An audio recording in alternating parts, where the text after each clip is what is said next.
it's great to see you at Leap. Thank you. Thank you for being here.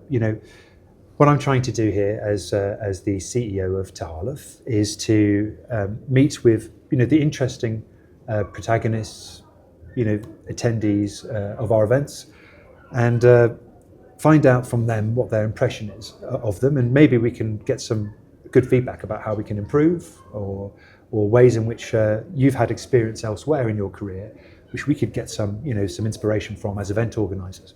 So, how have you found Leap? It's really impressive. First of all, I was not attending that many shows like that because of timing issues, obviously. But first of all, was really impressive to come in, the size, but also how everything is built up. The organization works really well. Today is my first day, so I think I only saw a part of it, but so far it was very interesting.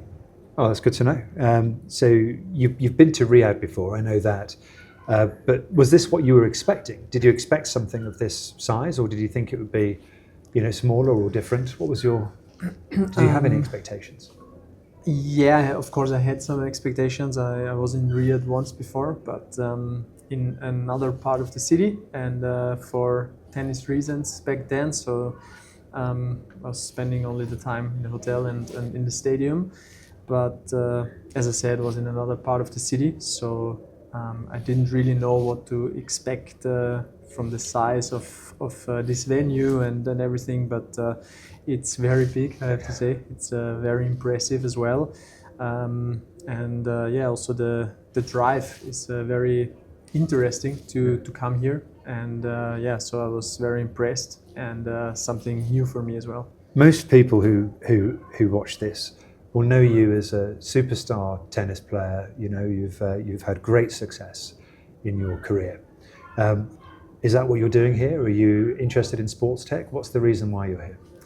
Because I founded my own company, like towards the end of my career. Because already since I was young, I knew that the sports business is very, very one-sided, and also sports career is not forever. Yep. Basically, it's done when you're in the beginning or in the middle of your 30s. So you have a lot of time left still, and I always wanted to do something completely different than sports, and sustainability was a big topic always in my life.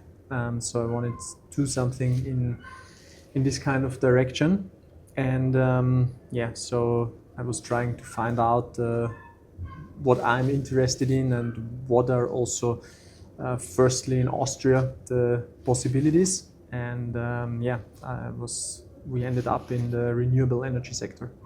Why the renewable energy sector? What's so interesting for you around sustainability?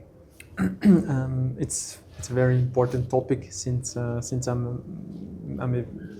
a very young age, and renewable energy, because also we teamed up with a company who has experience since 15 years.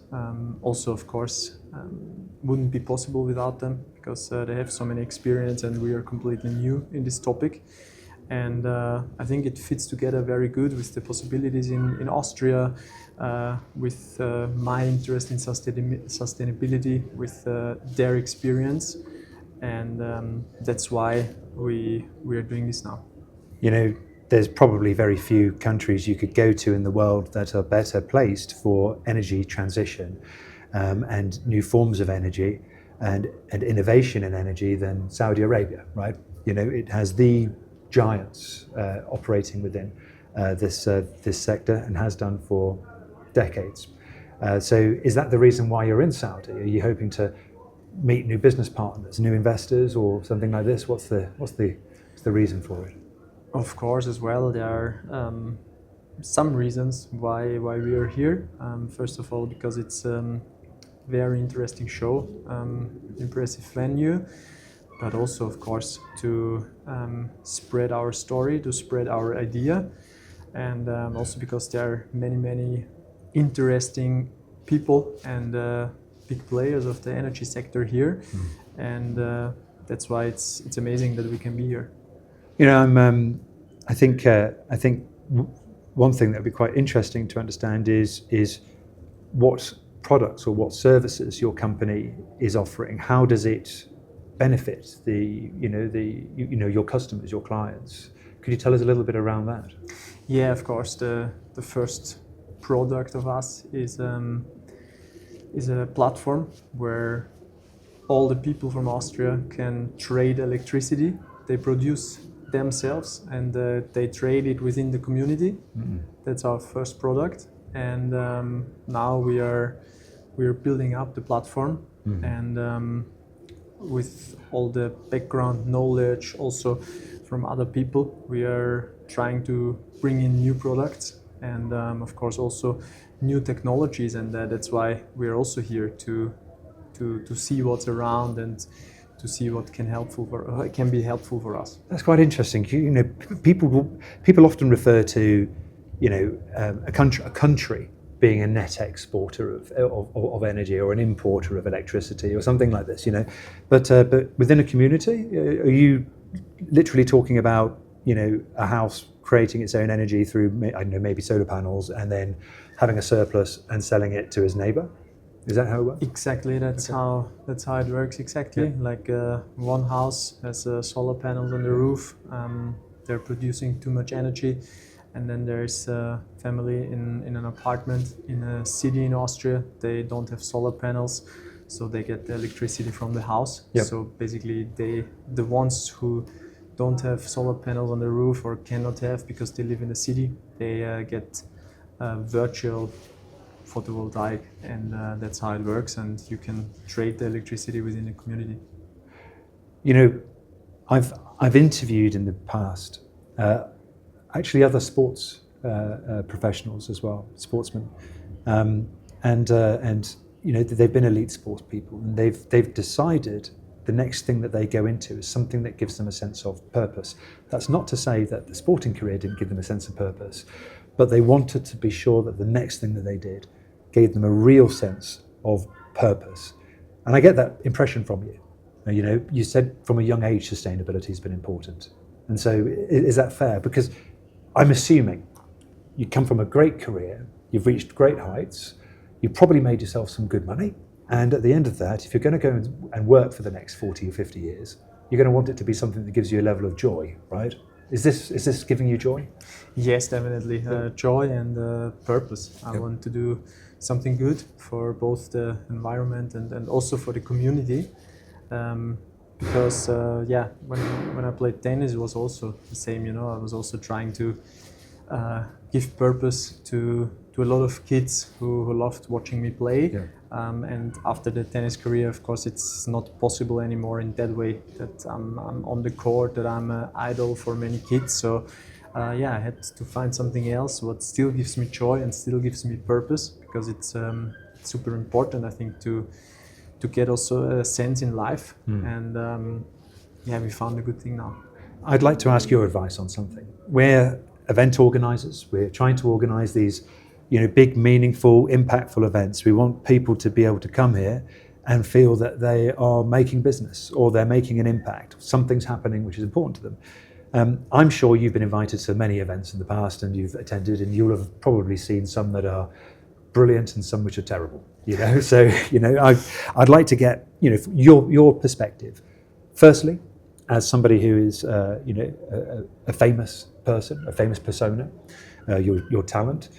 What do people get right and wrong when they're inviting talent to an event? And the second thing I'd like to ask you is, as a businessman now, with a product to try and promote, what do event organisers get right and wrong for you? Have you been to an event and gone, that was not worth my time, and other ones saying, actually, that looks really promising?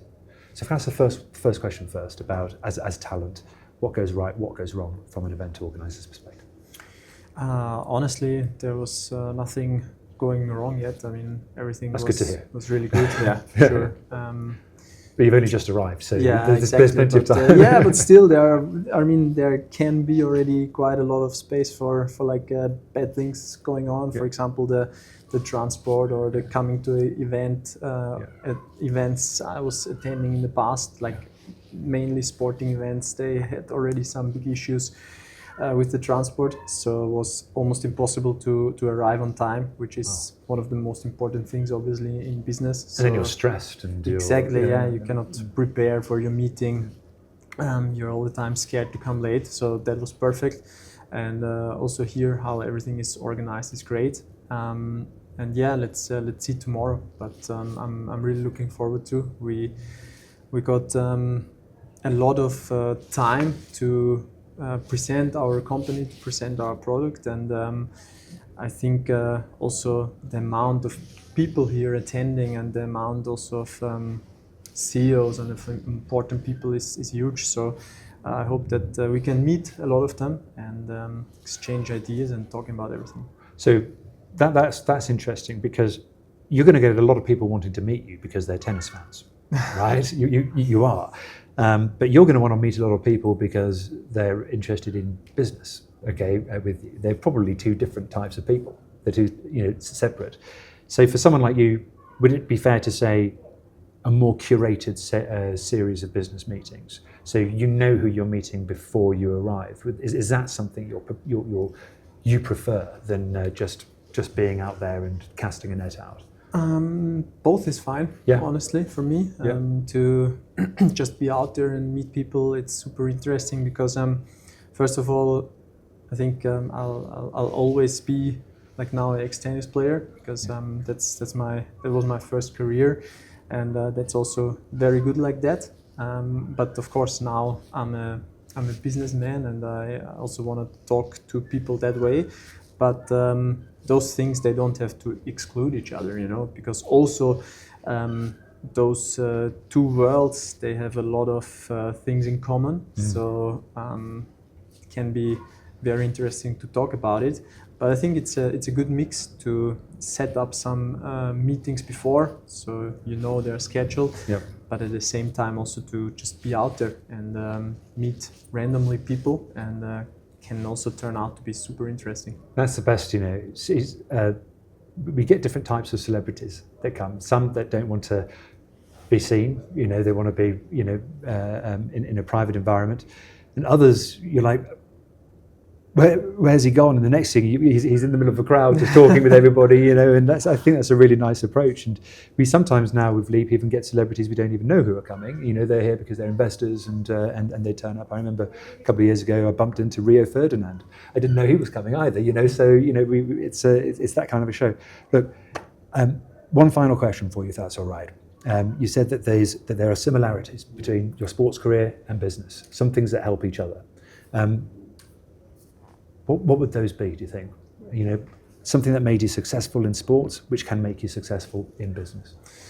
One of the most important is resilience, definitely, because it's not one way up all the way. There are many setbacks, obviously, in a sporting career and also in a business career. So resilience, to just don't give up and keep going, is one of the most important things. And also teamwork. Like to be able to have a very good chemistry with your colleagues, but still also point out your opinion in a clear way, but always be respectful and friendly. That's super important to me. That's so important in business, but also in sports, or in my case, tennis, even though it's an individual sport, but you need to be respectful with your team in order that everything works well, and I think in business it's very similar. Well, we wish you the best of luck, and also good luck with your talks at Leap, and thanks for coming to support us. Thanks a lot. Much appreciated. Thank you. Bye.